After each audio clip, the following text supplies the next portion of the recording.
Ebraheem's my friend. I just went with him like as support. There was exchange of words. I don't remember what happened. She said that she blacked out. She actually doesn't remember. I don't think you understand the situation. I am the victim. Hey! I was hurt emotionally and physically. And honestly, it's really hard to forgive someone that does that to you. He's so happy that he wants another baby from you. You should be very happy. This is actually the biggest compliment you get from your husband. It's a very offensive comment. Like, my biggest achievement is not producing a child for him. Don't put me on the same boat of what your achievements are. That's why I don't come close to you, babe. If you're going to meet me, I don't want to come close to you. Safa, You might shut me off the boat. Safa, you're so rude, Safa. How dare you, Safa? You are a fake. You're a fake friend. You're a fake friend.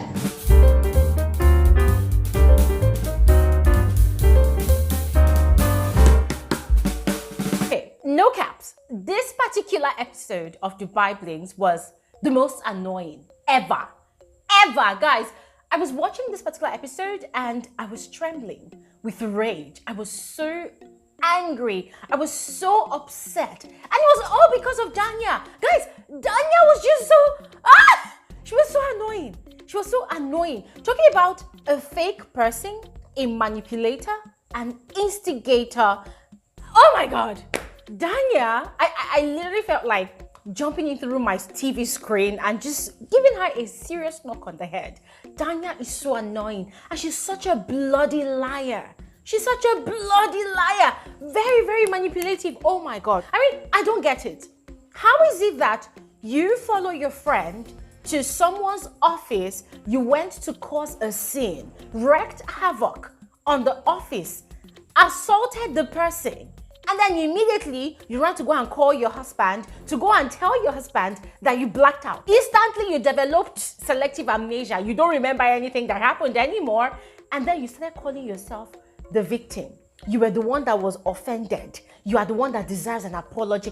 What kind of human being is Danya? Oh my God. Hey, welcome back to my YouTube channel. My name is Glory Elijah. This is Frankly Speaking with Glory and I am the girl with the tea. The tea of this video is all about the juicy tea. Yes, from the episode 6 of Dubai Blings. So please stay tuned, watch to the end. Do not skip one bit. And if you're new on this channel, thank you so much for choosing to click on this video to watch. But please do not hesitate to do exactly what you see on your screen. If you are yet to subscribe, you totally need to do so, and also turn on your post notification bell so that you'll be able to receive alerts of my videos whenever I upload a new one, especially if you're looking for that space where you can get the most detailed, factual and accurate analysis of reality TV shows, movies and trending social topics. And if you are a returning subscriber or a returning viewer, thank you so much for returning back to watch this video. Now, without much further ado, let's quickly get into unpacking all the juicy tea. So this episode had opened up with the immediate aftermath of Zena and Danya's fight. Now, Zena's office was a complete mess. The coffee was all over the table. The table was everything was just a mess, right? Now, Danya, on the other hand, had immediately put a call through to her husband, DJ Bliss, because she knew that he was going to be upset with her. So she had immediately decided to, in Nigeria, there's something they say that that person will first go meet police, go report case, 9 they win case. In other words, it is the first person that tells their own side of the story that gains the crowd, right? So Danya had decided to play that card. She had immediately called her husband and she started lying. She was literally telling him that she and Ebraheem had gone to Zena's office because Ebraheem had an offer, a proposal, a polite proposal for Zena. And then before she knew it, Zena had flipped, had lost her head, had gone crazy, and Zena had attacked her, and then she blacked out. She couldn't remember what was happening. Zena had spilled coffee. Like, she was just lying. I'm like, oh my God. Oh my God.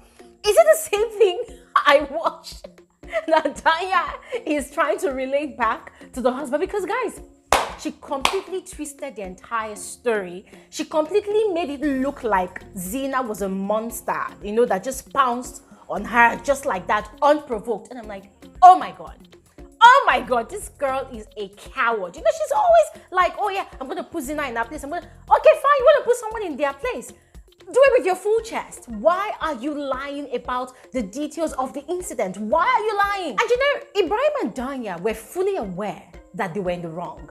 They knew that their act everything they did in Zena's office was completely ghetto. So they started trying to canvass for support from their circle, right? Danya already started with her husband, DJ Bliss, knowing fully well that he does not like drama and he was obviously going to support her. He was obviously going to take her side, because, yeah, she's his wife, right? So Ebraheem, on the other hand, decided to try his luck with LJ, knowing fully well that LJ is also that one person that likes peace. Yeah, if you approach her politely for peace, she will definitely give you peace and she will support you. So he had gone ahead to invite LJ to his stables for horseback riding, and the same way Danya had actually lied about the whole incident, the whole thing that happened, that was the same way he had also lied, making it look like, oh, Zena was this crazy monster that just lost her head, that Zena was one that was getting hot, that all he went to do was just to tell Zena that he wanted to buy the company. And guys, that was the point where I really appreciated LJ, because LJ was like, Ebraheem, come on. Come on, you really went to someone's office to tell them you want to buy their company. How does that even work? Yeah, how does that work? Anyways, she did not stop there. She now used that opportunity to tell him that, listen, Zena and Sapphire told me about the things you said about me. Oh, you saying that, oh, you weren't old enough to be my husband, which was more like a shade. And Ebraheem's stance during his confessionals was that he did not care. Yeah, that if anybody thinks he's two-faced, well, fine. That's the door. They can literally leave, But I also love the fact that LJ gave him her final words. That, listen, I do not condone two-faced people around me. So if I find out you're being two-faced with me, then it's your loss. And then she walked away. Guys, I really loved that scene. But that was me just jumping ahead of the scenes, to get the narrative of those two instigators. Now, Zena, on the other hand, was not in a hurry to explain herself to anybody. She was not in a hurry to tell her own side of the story because she was still really hurt by what had happened, and she needed to be sure that whoever she was explaining what happened to, had earned her trust. Yes, obviously we know that it's only Sapphire and probably Lujane that she could actually have such, a degrading conversation with. So Sapphire had invited her and LJ and Farhana to her new apartment, the apartment that her husband Fahad had gifted to her on Valentine's Day. According to Sapphire, she wanted them to, trash paint the walls as a therapeutic way, to relieve their stress and their worries in life. And so, yeah, they had so much fun. But then Farhana was more interested in the details of the fight that had happened between Zena and Danya. And so she had gone ahead, to ask Zena for her own side of the story. Like, oh, tell me. I want to know about it. I want to hear everything that happened. And guys, Zena gave the most mature response. My respect, my regard for Zena went from 100 to 1,000 at that point in time. Like, Zena literally refused to entertain Farhana because, guys, we know that Farhana is a snitch to Ebraheem. She's loyal to Ebraheem. Farhana is not loyal to any of the ladies in that room at that point in time. Yes, so Zena was smart enough to know that whatever she said, Farhana was definitely going to go and, report everything to Danya and Ebraheem. And we're going to have a lot to talk about. We're going to gossip about it. We're going to dissect the whole thing. We're going to call her a liar, a fake. So she did not even entertain Farhana at all. And Sapphire noticed that, during her confessionals, she said it that, yes, that she knows Zena that well. Zena was not that one person that was going to just tell that story to anybody, especially because it was such a shameful episode, So they moved on from that conversation onto Sapphire's pregnancy journey. Oh, is she gonna get pregnant or not? And then she was saying that, oh yeah, she's not ready to get pregnant, but they've gone to the doctors and the doctors said that everything was fine. But then Farhana started throwing shades at Sapphire. And guys, that is one thing that's really annoying about Farhana. Farhana throws shade like she doesn't throw shade. She throws shade like she's not really jealous of the ladies, but then when she throws shade, you can hear the subtle envy, that comes with the shade, So she was like, oh, maybe 5 more apartments later, maybe that's when Sapphire will be ready to get pregnant for Fahad. And that was when Sapphire had made the statement that the apartment was actually a shitty idea for a Valentine's gift. Now, that statement did not sit well with LJ. He's so happy that he wants another baby from you. You should be very happy. This is actually the biggest compliment you get from your husband. Yeah, it's not that I'm not happy he wants to have another baby. It's just I'm not ready right now to have it. The more time you get, the more he's gonna get bored. And that was where LJ as well was now making it look like being pregnant and having a child for your husband is the biggest value or worth that any woman can actually give to her husband. Guys, I don't know how many of you heard that conversation, but for me, at that point in time, I just felt like, nah, LJ needs to upgrade her IQ, because she probably had good intentions wherever that was coming from, but I just felt like, nah, that's not nice. That's not nice. Like, a woman's worth and value does not increase by the number of kids that she can have. Hell no. Not in my world. Yes. And I'm glad that Safa stood the ground as well. That no. It's a very offensive comment. Like, my biggest achievement is not producing a child for him. Don't put me on the same boat of what your achievements are. You cannot measure me by your own achievements, you know? I mean, guys, I'm going to be honest with you guys. I just felt like LJ making that statement was kind of like an underlying warning to Safa that, listen, you got married to a billionaire. If he continuously asks you for a child, for a second child, and you don't give him a second child, then you might lose your position as the one and only wife that he has. Yes, he might go ahead and marry someone else. If you want to secure your position, if you want to secure your bag, you want to secure your wealth, the money you're enjoying, then you definitely need to have another child for your husband. Guys, honestly, that was the way I interpreted whatever LJ was saying, even though she was trying to make it look like she was, you know, looking out for motherhood and all whatnot. Guys, no way. I just felt like, no. She's probably trying to, you know, indirectly advise Safa to have another child though, so that your husband will keep you in his will if anything happens. Guys, honestly, I just felt like, nah. That is not tasty at all. Another scene that was kind of annoying for me was DJ Bliss going to Zena's office to make peace, between Zena and his wife, although Danya did not go with him to the office. So he went there, and to be very honest, guys, I did not really hear a direct apology. I don't know, maybe it's the way the producers of the show actually edited the show. Yes, maybe it intended an apology, but personally, I did not hear any apology. I just saw someone that came to come and indirectly try to defend his wife. Yeah, make it look like, oh, my wife is a saint, my wife didn't do anything. Yeah, and I love the fact that Zena told him that, listen, I have never disrespected your wife. Your wife was the one that followed Ebraheem to my office to cause a scene. And then she had decided to show him the CCTV footage. Now, guys, let's be very, very honest about it. You see that CCTV footage, anybody that was not in that office to see and hear everything that happened from the beginning would actually think that Zena was the one that first attacked Danya.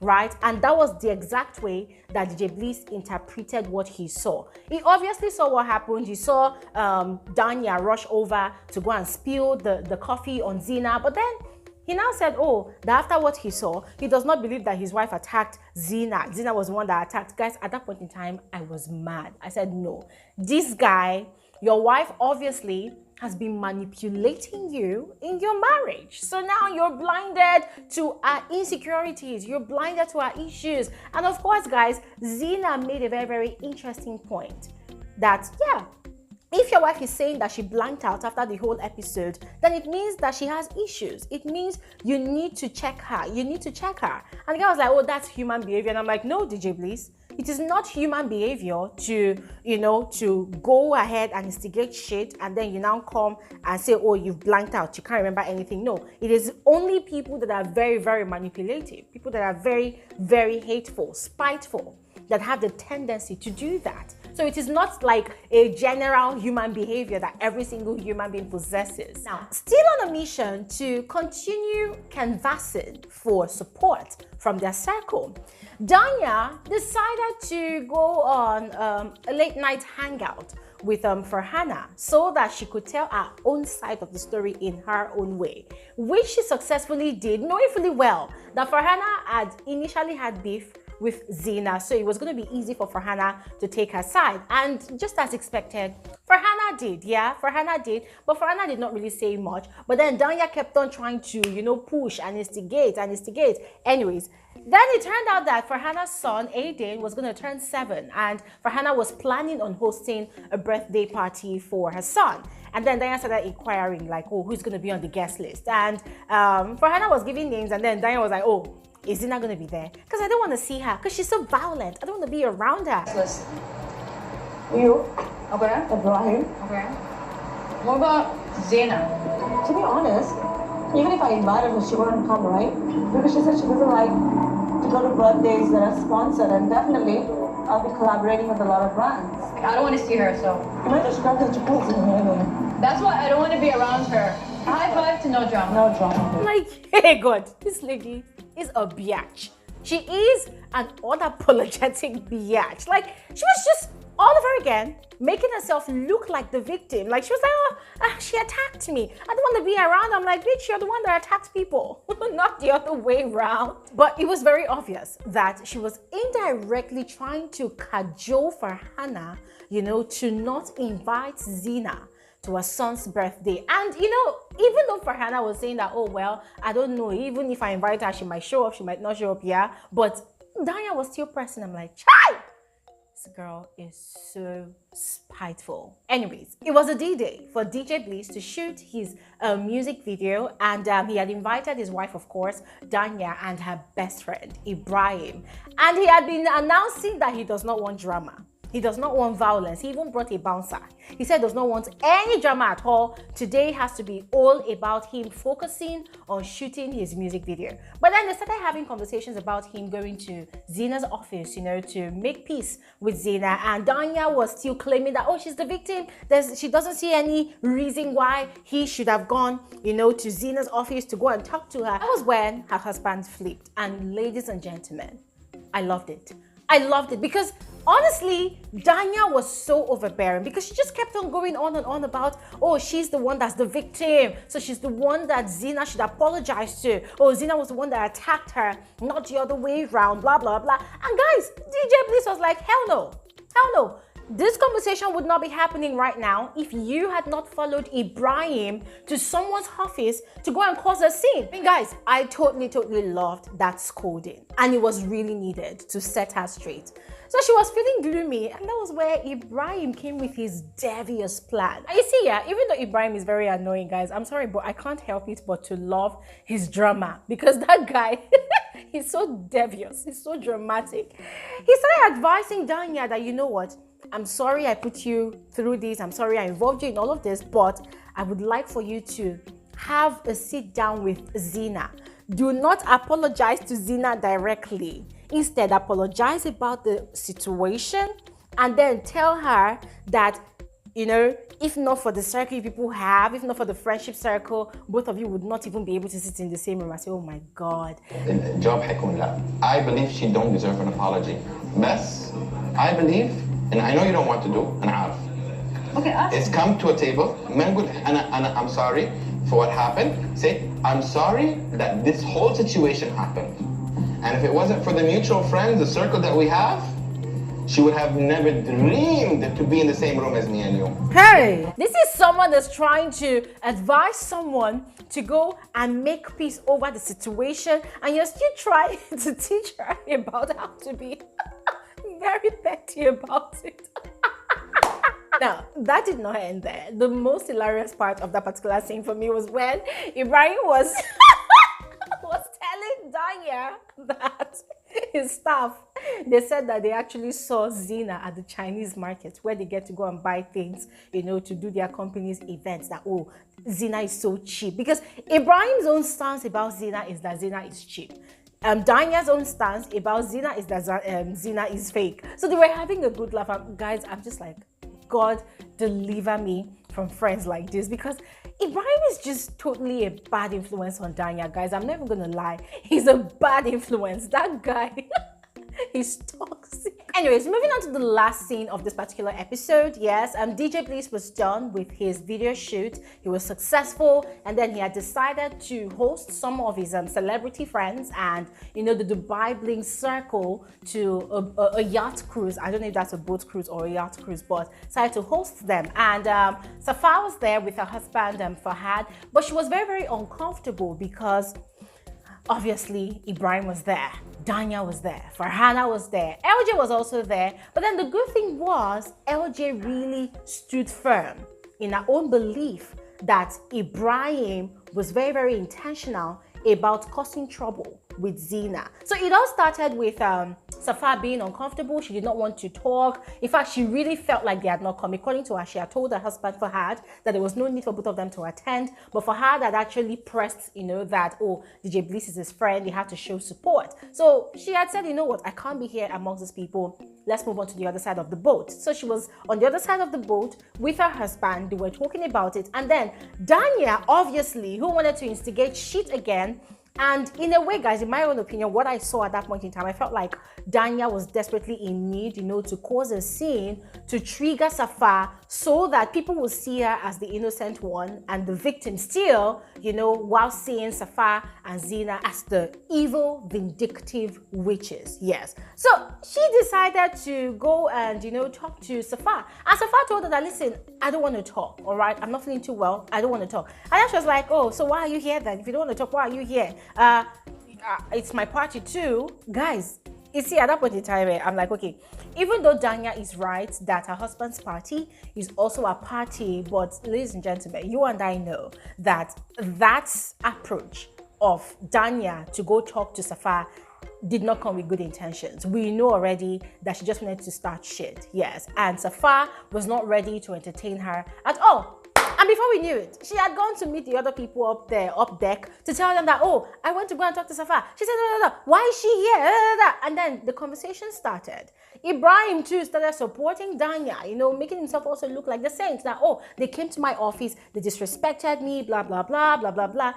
Instantly, LJ was pissed because according to her, during her confessionals, Ebraheem thinks that they are all babies. Ebraheem thinks like they are kids, they are not adults, they don't have sense. Or maybe Ebraheem thinks that because she's blonde, she's just a blonde Barbie, she doesn't have sense. Like, no, if you really want to buy someone's company, the way you did it, going to Zena's office to go and announce it, oh, I'm here to buy your company, I want you to work for me.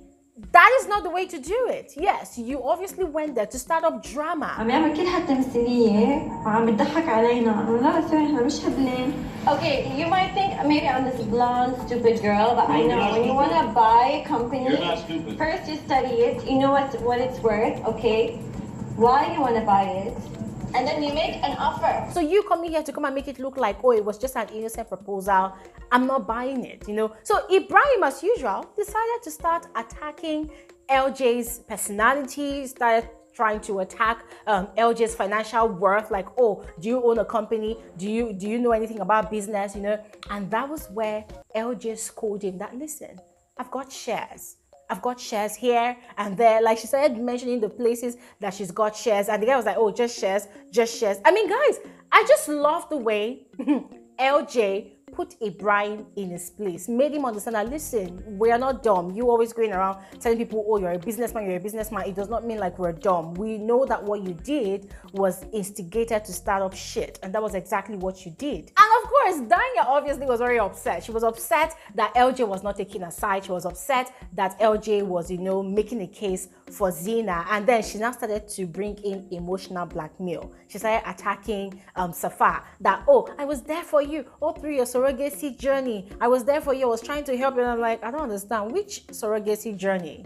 You people only had it as a conversation. It wasn't like Safa actually tried to take on surrogacy. It was just a conversation people had at dinner. So which one is all of that? She not started acting like she was crying. Oh, I can't be here with you. You're so fake. You're such a fake friend. And then she walked away. I'm like, here we go.